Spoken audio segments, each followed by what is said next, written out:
Hello, this is Reverend Don Lewis coming to you from beautiful Florida.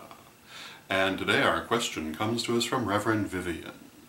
And Reverend Vivian writes to ask, if a person has a number of patron deities that they are working with, would they expect to see jealousy among these different patron deities, especially if one of them were receiving more attention than the others?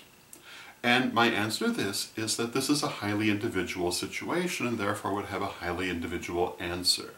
Inherently, however, no, I would not think there's any reason that you should expect to see jealousy among a range of patron deities. And I know many people, myself included, who work with many different patron deities who do not necessarily have a lot in common with one another and have no difficulties whatsoever. But I also know other people who do. And my belief is that this has everything to do with the individual's relationship to the deity, and also with their expectations of their deity and what they are and are not willing to accept, either consciously or unconsciously. So I have seen people who work with several patron deities and will have a great deal of jealousy among them, and other people working with the very same deities in very similar ways and having no problem whatsoever.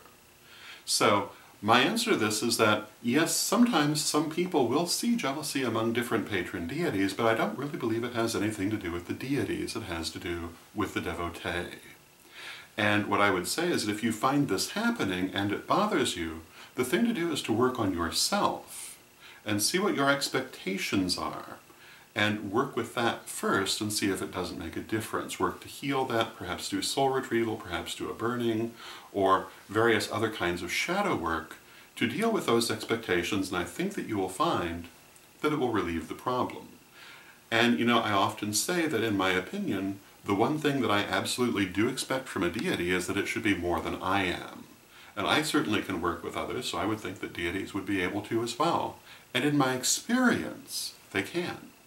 And as I say, I've seen many people who've had both of these experiences, situations where they experience jealousies among deities and situations where they don't, and often the same deities. But I'm put in mind of a story that I've told on a number of occasions, but I'll tell it again. Many years ago, Lady Bitterwind, the retired first elder of the Correllian tradition, pointed out that Correllians interacting with their ancestors always found them very formal and very august.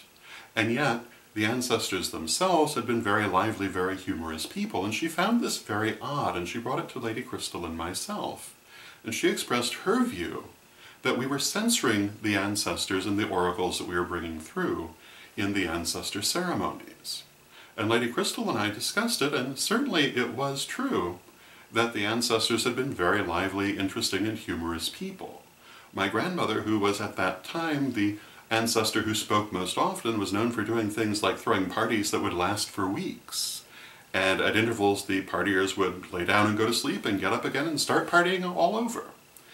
So one would have expected a certain amount of humor, but the cultural pattern that we come from called for very respectful relations. So we talked to the ancestors. We asked them, are we censoring you in your messages, ancestors? And they said, well, duh. And after that became extremely humorous, as they had been in life. So what I would say to people is always remember that the messenger can warp the message, and this is true in terms of working with ancestors, in terms of working with deities, in terms of working with any energy. Your expectations do not necessarily limit what that deity or energy can send to you, but they do limit what you can receive. And if what you're receiving seems unnecessarily small, limited, or constricted, the place to work with it is within yourself, because that is where the limitation exists. So those would be my thoughts on the matter. I hope you find them interesting, and until next time, may you blessed be. Pray for peace. Pray for love. Pray for stability. Pray for the nation where you live. Pray for the world. Hello, this is Reverend Don Lewis coming to you from witchschool.com. Are you looking for the best in pagan and magical education? With more than 12,000 pages, witchschool.com is like having your own personal library with individual learning assistants to help you study. And Witchschool's anyone, anytime, anywhere education system is available any place on earth, anywhere you are and anytime you want it, as long as you have an internet connection.